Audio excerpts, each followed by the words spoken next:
Hello అండి. అందరికీ నమస్తే. Welcome to our channel Ammadi ideas. ఈరోజు మోతీచూర్ లడ్డు ఎలా చేసుకోవాలో చూపిస్తానండి. ఒక కప్పు శనగపిండి తీసుకున్నా. అలాగే ముప్పావు కప్పు వాటర్ తీసుకొని మంచిగా కలుపుకోవాలి. ఉండలేం లేకుండా చక్కగా కలుపుకొని పక్కన పెట్టుకోవాలి. ఇదిగోండి ఈ కన్సిస్టెన్సీలో కలుపుకుంటే సరిపోద్ది. ఆయిల్ చక్కగా పక్కన వేడి చేసుకోవాలి. ఆయిల్ బాగా వేడయ్యాక దూరంగా ఈ ఈ అదే మనం కలిపి పెట్టుకున్నాం కదా! అది కొంచెం ముద్దలుగా కాదండి. చక్కగా సెపరేట్ అయ్యేలాగా ఏసుకోవాలి. అవి బాగా ఫ్రై చేసుకోవాలి. ఇదే ఫస్ట్ టైం నేను ట్రై చేశాను. పర్లేదు చాలా టేస్టీగా వచ్చిందండి. మీరు కూడా ఒకసారి ట్రై చేసి చూడండి. మోతిచూర్ లడ్డు అంటే ఎంత ప్రాసెసో అసలు చేసుకోగలమా అని అనుకుంటారు. కానీ ఇది చాలా ఈజీ అండి. మీరు ఫుడ్ కలర్ కూడా యాడ్ చేసుకోవాలి అనుకుంటే చేసుకోవచ్చు. నేను యాడ్ చేయలేదు. హెల్త్‌కి మంచిది కాదు కదా అని. మామూలుగా ఇదిగోండి మిగతా మొత్తం పిండి మొత్తం ఇలాగ ఆయిల్‌లో డీప్ ఫ్రై చేసుకున్నా.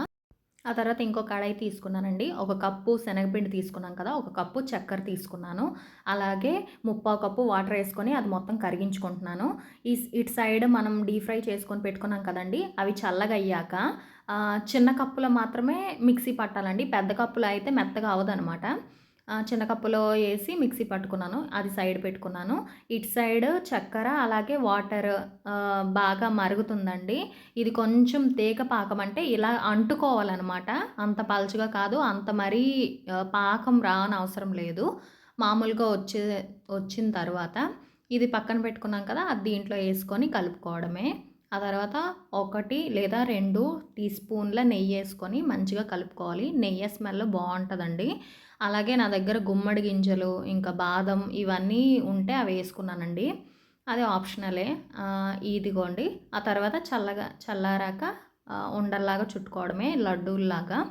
ఎంత వచ్చాయో టేస్ట్ చాలా బావుందండి. ఆయిల్‌లో ఫ్రై చేసాం కదా! ఆ టేస్ట్ తగలడం, అలాగే చక్కెర పాకం పట్టాం కదా! చాలా సూపర్‌గా వచ్చింది. మీరు కూడా ఒకసారి ట్రై చేయండి. చాలా ఈజీ అండి.